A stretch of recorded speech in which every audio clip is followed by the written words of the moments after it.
यह कथा है एक छोटे से गांव की जहां शांति और हर्ष का माहौल था।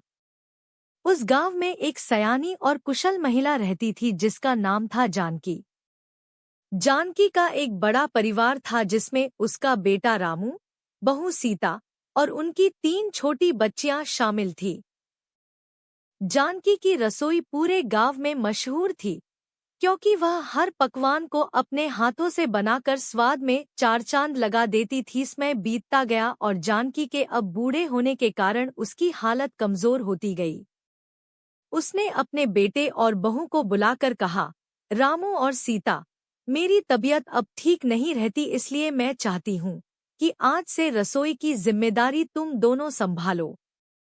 लेकिन याद रखना, इस रसोई में हमेशा प्यार और सहयोग बना रहे।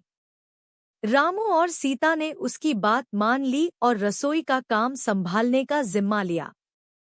लेकिन जब रसोई का जिम्मा उनके ऊपर आया तो आपसी मतभेद शुरू हो गए। रामू चाहता था कि खाना बनाना सिर्फ उसकी जिम्मेदारी हो, जबकि सीता भी रसोई में अपना योगदान देने की इच्छा रखती थी। धीरे धीरे ये मतभेद झगड़े में बदल गए और रसोई का वातावरण गर्म हो गया। इस समस्या को सुलझाने के लिए जानकी ने एक दिन दोनों को अपने पास बुलाया और कहा, देखो बच्चों, रसोई का बंटवारा कैसे किया जा सकता है। एक रास्ता निकालना ही पड़ेगा ताकि सब कुछ शांति से चले। जानकी ने सुझाव दिया कि रसोई को 2 हिस्सों में बांटा जाए, एक हिस्सा रामू का और दूसरा हिस्सा सीता का।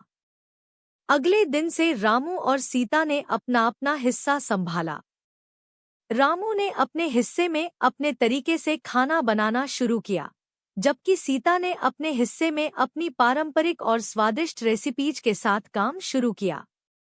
दोनों ने अपना अपना काम बखूबी निभाया, लेकिन कुछ ही दिनों में गांव वालों को यह महसूस हुआ कि अब जानकी के हाथों का वह पुराना स्वाद नहीं आ रहा था। रामू और सीता के बीच की संघर्ष का असर खाने के स्वाद पर पड़ने लगा था। लोग धीरे धीरे उस पुराने खाने को याद करने लगे और जानकी से उसके बारे में पूछने लगे। जानकी ने इस समस्या को समझा और एक दिन रामू और सीता को फिर से बुलाया। उसने कहा, बच्चों, खाने का असली स्वाद प्यार, सहयोग और एकता में है। यदि तुम दोनों अलग अलग काम करोगे तो खाने में वह पहले जैसा स्वाद कभी नहीं आ सकेगा। हमें फिर से कोशिश करनी चाहिए कि दोनों मिलकर काम करें और अपने अपने गुणों को मिलाएं। रामू और सीता ने यह जानकी की बात मान ली और फिर से मिलकर काम करने का फैसला किया।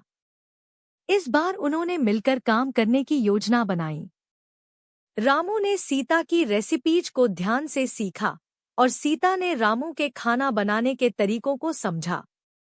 दोनों ने मिलकर खाना बनाना शुरू किया और धीरे धीरे रसोई में फिर से वही पुराना स्वाद लौट आया। गांव वाले फिर से जानकी की रसोई के खाने की तारीफ करने लगे। इस बार रामू और सीता के बीच कोई मतभेद नहीं था। दोनों ने मिलकर काम किया और रसोई को पहले से भी अधिक शानदार बना दिया। वे समझ गए थे कि जब तक सहयोग और एकता नहीं होगी, तब तक कोई काम सफल नहीं हो सकता। इस प्रकार रसोई का बंटवारा अब एकता और सहयोग में बदल गया। जानकी के आशीर्वाद और रामू सीता के मेहनत से उनकी रसोई गांव की सबसे प्रसिद्ध रसोई बन गई। जानकी ने उन्हें यह सिखाया कि किसी भी काम में सफल होने के लिए प्यार, सहयोग और एकता बहुत महत्वपूर्ण है।